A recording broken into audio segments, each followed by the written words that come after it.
ہیں. ایک دن حضرت حنزلہ ایک صحابی ہیں, وہ ایک دن کیا کرتے ہیں, رسول صلی اللہ علیہ وسلم کے گھر سے باہر نکلتے ہیں. واقعہ سنا ہوگا آپ نے. جیسے ہی باہر نکلتے ہیں, حنزلہ کہتے ہیں حنزلہ منافق ہو گیا, حنزلہ منافق ہو گیا. اللہ اکبر. یہ ان صحابہ کا حال جن کو اللہ اور اس کے رسول نے دنیا میں جنت کی خوشخبری دی. بولتے ہیں منافق ہو گیا, منافق ہو گیا.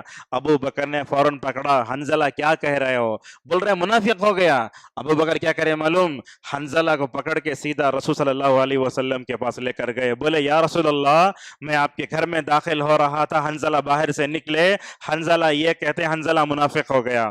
آپ نے حنزلہ سے پوچھا اے حنزلہ تم یہ بات کیوں کہتے ہو؟ دیکھو حنزلہ کیا کہتے ہیں, دلوں کی بدلتی کیفیت کو صحابہ نے کیسے محسوس کیا. حنزلہ کہنے لگے یا رسول اللہ, بات اصل میں یہ ہے, جب ہم آپ کے سامنے ہوتے ہیں آپ جنت کا ایسا نقشہ کھینچتے ہیں کہ ایسے معلوم ہوتا ہے کہ جنت کو ہم اپنی آنکھوں سے دیکھ رہے ہیں, جنت لائیو دیکھ رہے ہیں. اور آپ کے سامنے جب ہوتے ہیں جہنم کا ایسا خوفناک منظر آپ ہمارے سامنے پیش کرتے ہیں, ایسے معلوم ہوتا ہے کہ جہنم کو ہم آپ کے سامنے دیکھ رہے ہیں. کہہ رہے ہیں یا رسول اللہ, آپ کے محفل میں ہوتا ہوں دل الگ ہوتا ہے, لیکن جیسے ہی آپ کی مبارک محفل سے اوجھل ہو جاتا ہوں, اپنے بیوی بچوں میں چلا جاتا ہوں, دلوں کی کیفیت بدل جاتی ہے. دیکھو اللہ کے نبی صلی اللہ علیہ وسلم تربیت کرتے تو وہاں یہ کیفیت الگ ہوتی. جیسے ہی اللہ کے نبی صلی اللہ علیہ وسلم کے صحابہ اپنے بیوی بچوں میں چلے جاتے تو کیا کہتے, دل بدل جاتا تھا. اس موقع پر نبی کریم صلی اللہ علیہ وسلم نے حضرت حنزلہ سے کہا اے حنزلہ, یہ مجلسوں میں بدلتی دل کی کیفیت کو اگر تم محسوس کرنے لگو, اللہ کے نبی کے جملے, اگر مجلس کی وجہ سے تمہارے دلوں کی بدلتی کیفیت اگر محسوس کرنے لگو, یاد رکھو فرشتے راستوں میں کھڑے ہو کر تم کو سلام کر کے تم کو مصافحہ کریں گے. اللہ اکبر, کتنی بڑی بات رسول صلی اللہ علیہ وسلم نے بتائی ہے. اور آپ نے اس موقع پر حنزلہ سے کہا ساعتن ساعتن, اے حنزلہ اپنے نفس کی تربیت, اپنے نفس کی اصلاح یہ 1 گھنٹے میں نہیں ہوتی, 20 گھنٹے میں نہیں ہوتی, 1 مہینے میں نہیں ہوتی, سال میں نہیں ہوتی, بلکہ کہا اپنے نفس کی تربیت کرنے کے لیے سال لگ جاتے ہیں. اب آپ میرا درس سن رہے ہیں, آپ یہ چاہتے ہیں کہ آپ کا نفس بدلے, آپ کا دل بدلے, آپ اپنے نفس کے بارے میں, زندگی کے بارے میں, مقصد زندگی کے بارے میں سوچتے رہیں, تو اس کے لیے ماشاءاللہ بڑی لمبی تربیت کرنا پڑے گا. دیکھو نبی صلی اللہ علیہ وسلم کو, آپ صلی اللہ علیہ وسلم نے مکے میں بھی صحابہ کی تربیت فرمائی, مدینے میں صحابہ کی تربیت فرمائی. اب میں اپنے نفس کی اصلاح کے لیے ہمیں کیا کرنا چاہیے وہ بیان کرنے سے پہلے کچھ باتیں اور بتانا چاہتا ہوں. ہمارے پاس کیا ہوتا ہے, مختلف تنظیموں میں, تحریکوں میں نفس کا تزکیہ کرو, اپنے نفس کی اصلاح کرو, احتساب نفس کرو, زندگی کا مقصد سمجھو. تو لوگ کیا کرتے ہیں, اپنے جماعت کے بانی کی لکھی ہوئی کتابیں پڑھ کے اپنے نفس کا تزکیہ کرنا شروع کر دیتے ہیں. یہی ہو رہا ہے, ہم دیکھتے ہیں. میں سمجھتا ہوں سلفی منہج کے علاوہ ہر منہج میں کہیں نہ کہیں نفس کی اصلاح اور اس کی تربیت کے بارے میں غلطیاں بہت ہیں. آج آپ دیکھتے ہیں یہ پیر و مرشد بیعت کرنے کا جو سلسلہ دنیا میں چلا ہے, یہ بھی تزکیہ نفس کے نام پر دنیا میں آیا. وہ کیا کرتا ہے, وہ پیر جو بولتا ہے وہ سنتے ہیں لوگ. وہ پیر کیا بولتا ہے, ہو 1000 مرتبہ پڑھو. اب دیکھو ہمارے مساجد میں دیکھتے ہیں, بعض یوٹیوب وغیرہ میں دیکھا ہوگا, مسجد میں انسان ناچ رہا ہے, ٹوپی پہنا, جبہ پہنا ہے, وہ ناچتا بولتا ہے میرے جسم میں اللہ آگا ہے. اللہ اکبر. یہ تزکیہ نفس کے نام پر ہو رہا ہے. ایک طرف ہم دیکھتے ہیں تزکیہ نفس کے نام پر صوفیہ نے, شیعہ نے, بدعتیوں نے پتہ نہیں کیا کیا کیا. اب دیکھو ہمارے پاس نماز ہوتی ہے, نماز کے بعد ماشاءاللہ ہمارے مجلس میں اجتماعی دعا نہیں ہوتی. کچھ لوگ کیا کرتے ہیں, نماز کے بعد ہاتھ رکھ لیتے ہیں. یہ کون سکھائے, فلاں پیر بولے. اور بعض لوگ اپنے ہاتھ کو یہاں رکھ لیتے ہیں. اب وہ ان کا پیر کیا کرتا ہے, 1 ہفتے کے بعد اور اپڈیٹ ہوتا, بولتا ہے گنڈی کھول کے اندر ہاتھ رکھو. چل رہا ہے تزکیہ نفس کے نام پر چل رہا ہے. اور کیا کرتے ہیں لوگ, ہاتھ رکھ کے ایسا کرتے ہیں. یہ سب طریقے کہاں سے آ گئے؟ کیا یہ نفس کے طریقے اللہ کے نبی صلی اللہ علیہ وسلم نے امت کو سکھائے؟ اگر آپ ان کو بولے تو لوگ کیا کرتے, انہوں جانے تک لوگ مسجد میں دیکھتے رہتے, انہیں نظر جاتے ہی بولتے ہمارے علماء, اکابر علماء ہم نہ تلقین کریں, یہ کام کو ہم نہیں چھوڑیں گے. اب دیکھو حیدرآباد کا موقع کیسا ہے, گنیشا کا جلوس, میلاد کا جلوس ایک دن آیا. اب لوگ کیا کرے, اللہ کے نبی مت مناؤ, مت کرو بول کے علماء بتاتے ہیں, وہ چھوڑنے تیار ہیں مگر دن چینج کرنے تیار ہو گئے. حالانکہ اللہ کے نبی صلی اللہ علیہ وسلم کے زمانے میں, صحابہ کے زمانے میں کہیں نہیں تھی چیز یہ. بلکہ میں تو یہ کہتا ہوں میلاد النبی رسول اللہ کی بے ادبی کی بدترین شکل ہے. یہی تو ہو رہا ہے. کہاں تھا اس نبی نے, کہاں منایا. اللہ کے نبی صلی اللہ علیہ وسلم کے اوپر یہ آیتیں اتری, اے لوگو یہود و نصارہ کے راستے میں مت چلو. اور یہ بات بھی ہمیشہ بولتا ہوں میں, کیا, غیر المغضوب علیہم ولا الضالین. اگر بندہ یہ سمجھ جائے, محفل میلاد کے بارے میں تصور بھی نہیں کرے گا. اللہ سے ہم دعا کرتے ہیں, اے اللہ یہود کے راستے پر مت چلا, نصارہ کے راستے پر مت چلا. میلاد النبی میں کیا ہو رہا ہے, وہ تمام چیزیں ہو رہی ہیں جو کرسمس میں ہو رہی ہیں. کیک کاٹا جا رہا ہے, ناچا جا رہا ہے, اور پتہ نہیں کیا کیا ہو رہا ہے. شاید اللہ کے نبی صلی اللہ علیہ وسلم اگر ان میلاد النبی کے محفل کو دیکھتے نا, بولتے اس میں شریک ہونے والا کوئی بھی مسلمان نہیں ہے. حالت یہی ہے. تو لہٰذا اپنے نفس کا تزکیہ کرنا ہے تو سب سے پہلے ہمیں قرآن کو دیکھنا, حدیث کو دیکھنا, صحابہ کو دیکھنا, اور سلف صالحین کے منہج کو دیکھنا. ورنہ تو کیا کیا ہوتا ہے, میں آپ کو بولوں تو تعجب ہوگا. تزکیہ نفس کے نام پر عورتوں کی عزت سے کھیلا جا رہا ہے. آج وہی ہو رہا ہے. تزکیہ نفس کے نام پر آؤ, ہم نفس کا تزکیہ کرتا ہوں. ہر جگہ محفل ہوتی ہے, بیعت ہوتی ہے, پتہ نہیں کیا کیا ہوتا ہے. ہمارے یوٹیوب چینل میں وہ سب ہے, تزکیہ نفس کے باب میں ہونے والی غلطیاں. میں پورا نہیں دہراتا, میں آپ کو بتانا یہ چاہتا ہوں, تزکیہ نفس کے باب میں ہر جماعت میں, تحریک میں, تنظیم میں غلطیاں بہت ہیں. مگر اللہ اور اس کے رسول صلی اللہ علیہ وسلم نے نفس کا تزکیہ کرنے, اپنی روحانی تربیت کرنے کے لیے جو باتیں بتائیں, اس پر بھی ہماری توجہ ہونا چاہیے. اس ویڈیو کے ذریعے ایک اہم پیغام آپ کے سامنے دینا چاہتے ہیں. وہ کیا, سلفی دعوت میں ایک چیز ہے, وہ دوسری دعوتوں میں نہیں ہے. دوسری دعوتوں منہجوں میں ہمارے سلفی دعوت میں فرق یہ ہے, ہمارے پاس عمل کی کیفیت وہ ہے جو اللہ نے بیان فرمائی. ہمارے پاس عمل کی کیفیت وہ ہے جو رسول اللہ نے بیان فرمائی. ہمارے پاس عمل کی وہ کیفیت ہے جس کو صحابہ کرام صلی اللہ علیہ رضوان اللہ علیہم نے دنیا والوں کو بتایا. ہمارے تزکیہ نفس میں کیا ہے, بدعت نہیں ہے, خرافات نہیں. کسی بزرگ کی بات, بے بنیاد بات سن کر ہمیں نفس کا تزکیہ نہیں کرتے. ہمارے لیے اپنے نفس کا تزکیہ کرنے, نفس کی اصلاح کرنے کے لیے ہمارے پاس قرآن ہے, ہمارے پاس حدیث ہے, ہمارے پاس صحابہ کا منہج ہے. اسی لیے اللہ نے کہا, اے لوگو اگر تم صحابہ کے راستے پر چلو گے ہدایت پاؤ گے, اگر ہم صحابہ کے راستے ہٹو گے اختلاف کا شکار ہو جاؤ گے. آج ہم دیکھتے ہیں دوسری تمام چیزوں میں صحابہ کا منہج یاد آتا, فلاں فلاں 6 رکعت تک 6 زائد تکبیرات سے پڑھے, انہوں ایسا پڑھے, انہوں ایسا پڑھے, ابن مسعود ایسا کرے. مگر تزکیہ نفس کے باب میں ہم دیکھتے ہیں کہ ہم نے صحابہ کرام کے منہج کو بلا دیا ہے. اور یہ تزکیہ نفس کا منہج جو سکتا ہے, اپنے نفس کا تزکیہ کرنا, نفس کی اصلاح کرنا, یہ کوئی معمولی چیز نہیں. انسان کو بڑا بولتے, پاپڑ بیلنے پڑتے, چنے چبانے پڑتے, مشکلات کے جنگلات سے بھی مکمل طور پر گزرنا پڑتا ہے. تو آئیے, وہ عبدالرزاق البدری کی کتاب کا نام ہے تزکیہ نفس کے 10 اہم اصول. اگر یہ آپ یاد رکھ لیں گے نا, اپنا نفس کا تزکیہ کرنے, اپنا احتساب کرنے کے لیے ماشاءاللہ بہت اچھا فائدہ ہوگا. سب سے پہلے ہے اپنے نفس کا تزکیہ ہوگا توحید کے ذریعے. آپ دیکھو دنیا میں نفس کا تزکیہ کرنے کے لیے بعض طبقات میں ہم دیکھتے ہیں خالی نماز پر توجہ دیتے ہیں. بعض لوگ ہیں نفس کا تزکیہ کرنے کے واسطے خدمت خلق پر توجہ دے رہے ہیں. مگر تزکیہ نفس میں اگر ہم دیکھتے ہیں تو سب سے پہلے توحید ہی غائب ہے. انبیاء علیہم الصلاۃ کو اللہ نے کیوں بھیجا؟ توحید دے کر بھیجی. اللہ فرماتا ہے وَلَقَدْ بَعَثْنَا فِي كُلِّ أُمَّةٍ رَسُولًا أَنِ اعْبُدُوا اللَّهَ وَاجْتَنِبُوا الطَّاغُوتَ. ہم نے تاریخ کے مختلف ادوار میں دنیا میں ہم نے کیا کیا؟ رسولوں کو بھیجا. وہ آ کر کیا کرے؟ یہ ایک اللہ کی عبادت کرو اور اس وقت کسی کو شریک نہ کرو. ہر نبی نے یہی دعوت دی. لہذا حضرت نوح علیہ السلام سے لے کر جناب محمد رسول اللہ صلی اللہ علیہ وسلم تک جتنے نبیوں نے اپنی قوم کا تزکیہ کیا, اپنی قوم کی اصلاح فرمائی, سب سے پہلے وہاں توحید ہی تھی. اور توحید سے بڑھ کر نفس کا تزکیہ ہرگز نہیں ہو سکتا. آج ہم دیکھتے ہیں تزکیہ نفس لوگ کرنا چاہتے ہیں, اپنے نفس کی اصلاح کرنا چاہتے ہیں, مگر ان کے پاس توحید نہیں, شرک ہے. توحید کے بغیر کیسے اپنے نفس کی اصلاح ہو سکتی ہے؟ دیکھو رسول صلی اللہ علیہ وسلم جو ہے حضرت معاذ بن جبل رضی اللہ تعالیٰ عنہ یمن بھیجتے ہیں. کہاں بھیجتے ہیں؟ یمن بھیجتے ہیں. اللہ کے نبی اس موقع پر فرماتے ہیں انک تاتی قوما من اہل الکتاب فلیکن اول ما تدعوہم الی ان یوحدوا اللہ تعالی. فرماتے ہیں اے لوگو, کیا ہے, اے معاذ, جہاں تم جا رہے ہو سب سے پہلے کیا کرو؟ وہاں کے لوگوں کا تزکیہ کرو. یہاں تزکیہ کا مطلب یہ ہے توحید کے ذریعے مکمل طور پر ان کے دلوں کو پاک کرو. آج مسلمانوں کے دلوں میں کیا ہے؟ ایک آدمی اپنے نفس کی تربیت کرنا چاہتا ہے, شرک بھی ہے, بدعت بھی ہے, خرافات بھی ہے, انہیں سمجھتا میں تو نفس کے تزکیہ کروں گا. نہیں, نفس کے تزکیے کے لیے سب سے بہترین اگر کوئی چیز ہے تو وہ کیا ہے؟ توحید ہے. اسی لیے اللہ تبارک نے یہ بات بھی کہی وَلَقَدْ أُوحِيَ إِلَيْكَ وَإِلَى الَّذِينَ مِنْ قَبْلِكَ لَئِنْ أَشْرَكْتَ لَيَحْبَطَنَّ عَمَلُكَ وَلَتَكُونَنَّ مِنَ الْمُشْرِكِينَ. اللہ کے نبی, اگر آپ بھی شرک کریں آپ کے عمل تباہ و برباد ہو جائیں گے. آج امت مسلمہ میں دیکھیں آپ توحید کہاں ہے؟ لوگ کیا سمجھتے ہیں توحید بولے تو اہل حدیثوں کے پاس ہی ہے، حالانکہ توحید ہر جماعت کے پاس، ہر تحریک کے پاس، ہر جو ہے جس کے پاس ہونا چاہیے کہاں ہے؟ ہر جماعت کے پاس کون سی کتاب ہے؟ ان کے بانی نے جو کتاب لکھی ہے وہ کتاب پڑھ رہے ہیں بس، نہ قرآن پڑھتے، نہ حدیث پڑھتے، نہ اسلاف کتابیں پڑھتے۔ لہذا توحید کے ذریعے سب سے پہلے اپنے نفس کا تزکیہ مکمل طور پر کرنا چاہیے۔ رسول اکرم صلی اللہ علیہ وسلم نے مکی دور میں یہی کیا۔ دیکھو نماز فرض ہوئی، روزہ فرض ہوا، زکوٰۃ فرض ہوئی، یہ سب کہاں فرض ہوا؟ آپ جانتے ہیں مکہ مدینے میں، مدینے میں، مکے میں نہیں ہوا۔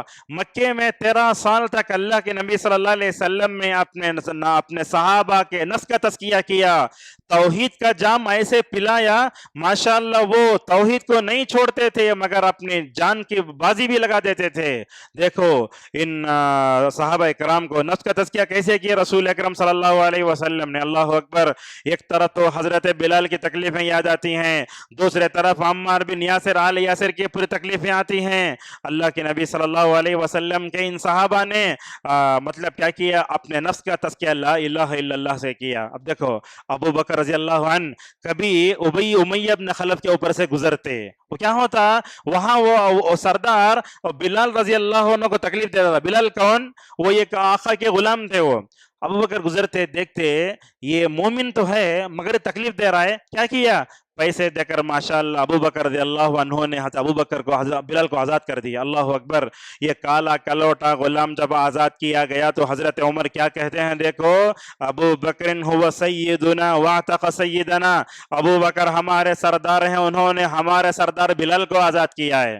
ایک آدمی ہوتا ہے دیکھنے میں کالا کلوٹا ہوگا مگر اس کا نفس ماشاءاللہ دل کیسے ہوگا؟ توحید کے ذریعے منور ہوگا۔ لہذا آج کل ہم دیکھتے ہیں ہم اپنے ظاہر کو ماشاءاللہ بڑا اچھا بنانے کی کوشش کرتے ہیں، جمعہ آتا ہے نہاتے ہیں، کٹنگ کرتے ہیں، مونچھ بناتے ہیں، سب کرتے، کرو اچھے کپڑے پہن لیتے مگر دل اچھا نہیں ہوتا ہے۔ لہذا رسول اکرم صلی اللہ علیہ وسلم نے حضرات صحابہ کرام کے عقیدہ توحید کے بڑی پختہ تربیت فرمائی۔ کیا کیا ہوتا تھا؟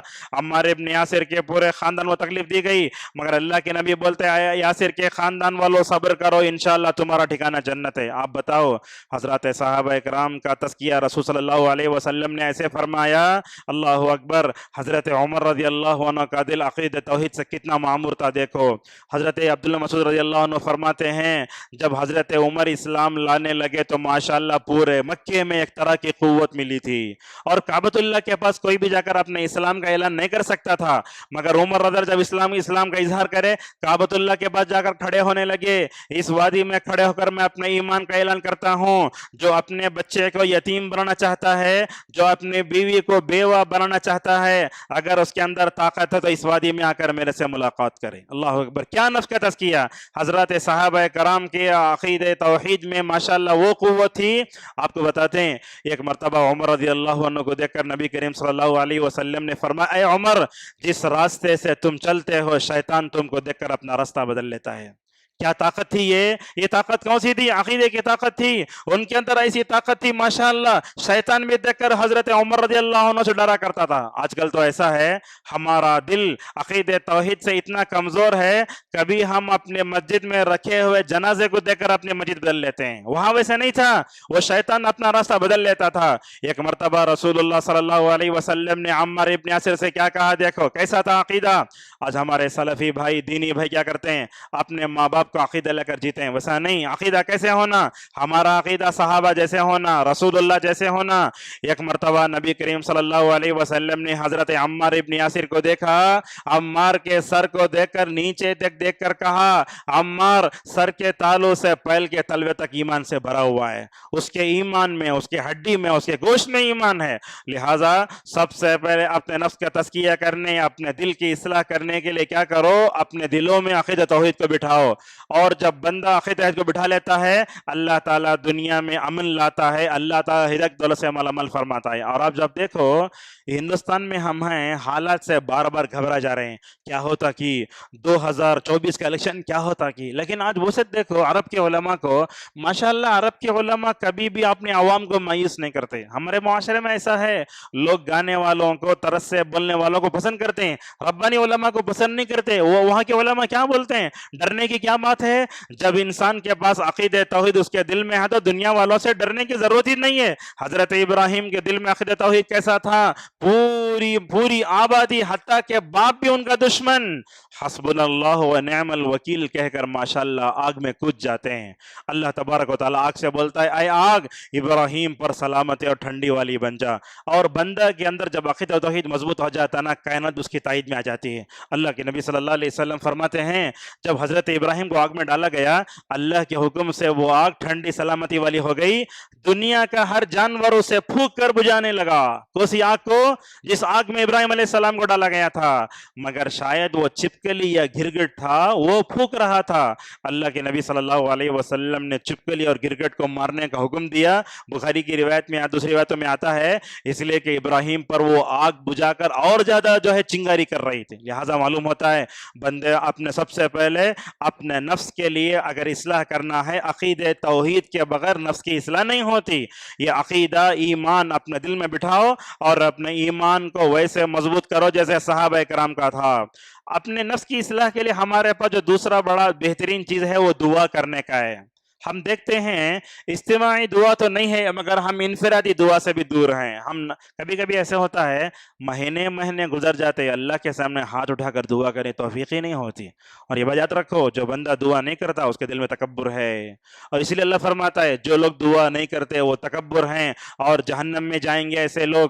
دعا عبادت ہے۔ دیکھو آپ اگر میرے پاس 10 روپے پوچھے میں آپ کو غصہ کروں گا، لیکن اللہ کے پاس نہ پوچھنے سے غصہ آتا ہے۔ اللہ کے نبی فرماتے ہیں بندہ جب دعا کرتا ہے تو ہوتا کیا ہے، اللہ تبارک و تعالیٰ اس کے ہاتھ کو خالی ہاتھ لوٹانے سے شرماتا ہے۔ لہٰذا ہمارے 24 گھنٹے نہ گزریں ہم ضرور دعا کریں۔ اللہ نے خود کہا تم دعا کرو میں قریب ہوں، میں تمہاری دعا کو قبول کروں گا۔ لہٰذا دعا کرنا بڑا بہترین ہے۔ اللہ نے کئی جگہ اس کی طرف مکمل طور پر اشارہ فرمایا۔ اور یاد رکھو دعا بڑی اتنی بہترین چیز ہے کہ بندہ اپنے نفس کی اصلاح کے لیے دعا کر سکتا ہے۔ ہم ہاتھ اٹھاتے ہیں اللہ کے سامنے پتہ نہیں کیا کیا پوچھتے ہیں، لیکن کبھی اپنے نفس کی اور کبھی اپنے دل کی اصلاح کے لیے بندے کو دعا کرنا ہے۔ کچھ دعائیں آپ کو بتاتے ہیں۔ اس وقت میں حضرت زید بن ارقم رضی اللہ عنہ کہتے ہیں کہ رسول اکرم صلی اللہ علیہ وسلم یہ دعا پڑھتے تھے اللہم آتی نفسی تقواہا، اے اللہ تم میرے نفس میں اس کا ڈر ڈال دے، وزکیہا انت خیر من زکاہا، اے اللہ تو نفس کو پاک کر اور تیرے سے زیادہ پاک کرنے والا اور کوئی نہیں ہے، انت ولیہا تو اس کا دوست ہے، تو اس کا نگران ہے۔ اس دعا کو ذکر کرنے کے بعد علماء کہتے ہیں کہ دعا ہمیشہ پڑھنا چاہیے۔ میں آپ کو نصیحت کرتا ہوں فرض نمازوں میں تو نہیں پڑھ سکتے، نفل نمازوں میں دعا سجدے میں پڑھو، اور خصوصاً جب آپ تہجد میں رہتے اس وقت اس دعا کا اہتمام کرو۔ اور اسی طریقے سے میں نے آپ کے سامنے وہ گفتگو کے آغاز میں وہ حدیث پڑھی تھی، حضرت انس اور ام سلمہ رضی اللہ عنہما کہتے ہیں اللہ کے نبی صلی اللہ علیہ وسلم کو یہ دعا ہمیشہ پڑھتے ہوئے دیکھے، یا مقلب القلوب ثبت قلبی علی دینک۔ دونوں نے کہا یا رسول اللہ آپ یہ دعا کیوں زیادہ پڑھتے ہیں؟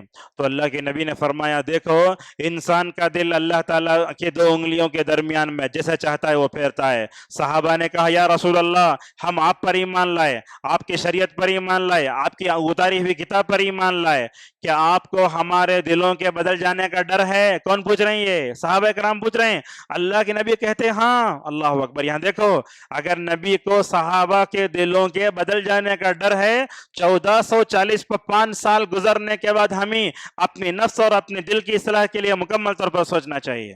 دل ایسے نہیں بدلتے، دل بہت جلد بدلتے ہیں۔ کیسے بدلتے ہیں؟ دیکھو حضرت انس رضی اللہ عنہ رسول صلی اللہ علیہ وسلم کے خادم، انہوں نے 10 سال تک ماشاءاللہ آپ کی خدمت کی تھی۔ جب نبی صلی اللہ علیہ وسلم کو دفن کر دیا گیا، دفن کر کے واپس ہوئے حضرت انس رضی اللہ عنہ، اللہ کے نبی کی وفات کا سب سے زیادہ صدمہ اگر کسی کو ہوا وہ آپ کی چہیتی بیٹی فاطمہ کو تھا۔ اللہ اکبر۔ کیا روتے روتے نڈھال ہو گئیں، بلکہ اس غم سے اللہ کے نبی کے 6 مہینے کے بعد اللہ کو پیاری ہو گئی۔ وہ حضرت انس سے پوچھتی ہیں یا انس کیف طابت انفسکم ان تحسوا التراب علی وجہ رسول اللہ صلی اللہ علیہ وسلم۔ یہ جملہ اگر میں اردو میں بولوں تو دل روئے گا۔ کیا بولنے لگے انس کیسے تمہیں یہ دل ہوا